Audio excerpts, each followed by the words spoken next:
वाघाचं काळीज लागतं, वाघाचं काळीज लागतं. अरे लांडगा वाघाचं कांदड पाकून, एक मिनिट, लांडगा वाघाचं कातड पांघरून वाघ होऊ शकत नाही. त्याला वाघाचं काळीज लागतं. शेर का बच्चा है, शेर का बच्चा है, खुलेआम किया. हिम्मत है तुम्हारे में. अरे जनता ने तुम्हारे को दिखाई दिया, जनता ने दिखाया, तुम्हारी जगह दिखा दी.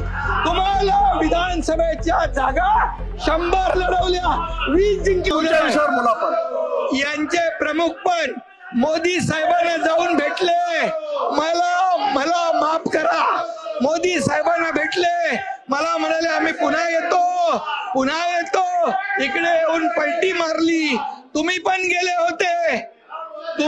गेले होते, तुम्हाला जेव्हा नोटीस आली तेव्हा तुम्ही गेले होते आणि तुम्ही म्हणाले मला याच्यातून सोडवा.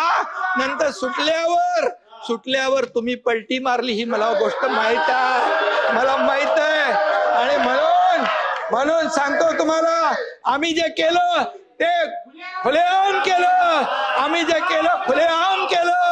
आम्ही लपून छपून गेलो नाही. जे केलं, जेव्हा शिवसेना धोक्यात आली, धनुष्यबाण धोक्यात आला, बाळासाहेबांचे विचार धोक्यात आले, हिंदुत्व धोक्यात आलं, तुम्ही औरंगजेबी विचार स्वीकारले, त्यावेळेस आम्ही सरकार पलटी केलं. तुमचा टांगा पलटी करून टाकला.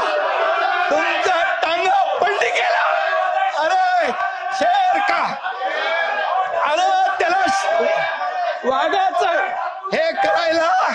हे करायला वाघाचं काळीज लागतं. अरे लांडगा वाघाचं कांदड पाकून, एक मिनिट, लांडगा वाघाचं कातड पांघरून वाघ होऊ शकत नाही. त्याला वाघाचं काळीज लागतं. शेर का बच्चा है, खुलेआम किया. हिम्मत है तुम्हारे में. अरे जनता ने तुम्हारे को दिखाई दिया, जनता ने दिखाया, तुम्हारी जगह दिखा दी. तुम्हाला विधानसभेच्या जागा 100 लढवल्या, 20 जिंकल्या. या पठ्ठ्याने 80 लढवल्या, 60 जिंकल्या. अरे तुम्ही काय लढवणार? तुम्हाला भूमिका बदलली. यांनी शिवाजी महाराजांची भूमिका बदलली, बाळासाहेबांची भूमिका बदलली. तुम्ही हिंदुत्वाचे विचार सोडले म्हणून घरकाना घाटका झाले. इधर कभी नाही, उधर कभी नाही. आणि म्हणून परब साहेब, तुमचा इतिहास मला माहित आहे. मला बोलायला लावू नका. मी बोलत नाही. मी कधीही कमरेच्या खाली वार करत नाही. मला सगळं माहित आहे. अंडी पिल्ली सगळी माहित आहे. कोण कुठे गेला, कशाला गेला हे मला माहित आहे. हा एकनाथ शिंदे ज्यांनी केलं, खुलेआम केलं. मी तुमच्या पक्षप्रमुखांना सांगितलं होतं, तुम्ही आता शिवसेना आणि भाजप युती करा. मी मुख्यमंत्री होणार होतो. 5 वेळा सांगितलं. का मुख्यमंत्री पदाच्या खुर्चीमध्ये एवढा मोह झाला? का झाला? जे बाळासाहेबांनी सांगितलं होतं करू नका, काँग्रेस बरोबर जाऊ नका, तुम्ही का गेले? मोहापायी, सत्तेसाठी. मग मोह कोणाचा? अरे आम्ही तर सत्तेवर लात मारली. आम्ही तर मंत्रीपद सोडलं 8 लोकांनी. तुम्ही सोडणार का मंत्रीपद? आम्ही मंत्रीपद सोडलं 8 मंत्र्यांनी. आम्हाला काय माहित होतं की आम्ही काय होणार आहे आमचं?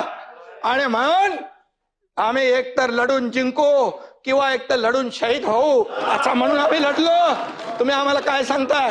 आणि म्हणून परब साहेब, तुमचा माझा काय वाद नाहीये, पण तुम्ही एकच आहे, जे बोलाल की तुम्ही नोटीसला जाऊ घाबरून पळाले, हे पळाले, ते पळाले, आतलं मला सगळं माहित आहे. कुणाची नोटीस थांबवायला काय काय केलं सगळं मला माहित आहे. त्याच्यावर तुम्ही जाऊ नका.